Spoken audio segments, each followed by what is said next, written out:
Despite being technically replaced by the upcoming Lincoln Aviator, the Lincoln MKT will continue to live in the near term, Automotive News reports, citing an interview with Robert Parker, Lincoln's marketing manager.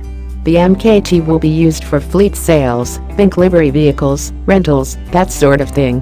So why wouldn't Lincoln be keen to get its flashy new SUV in as many places as possible, as quickly as possible?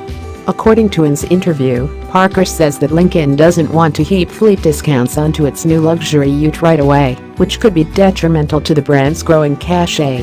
Instead, it'll sell the MKT at a discount. Of course, if companies want to buy a fleet of Aviators for their hotel or with Aviator, that's entirely possible, but it won't come with a lower price tag. If you see an Aviator in Denver at a rental car location, it's because they paid us what you would have paid when you bought it, Parker told Automotive News. The Lincoln MKT is nearly a decade old, and it shows.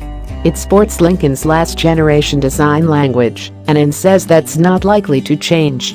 It has Lincoln's last-gen gauge cluster as well, but at least it packs the latest iteration of Ford Sync 3 infotainment.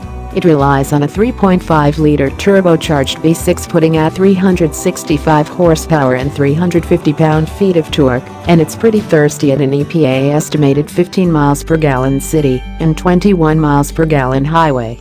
By comparison, the Aviator looks like it's coming out for the 2018 model year.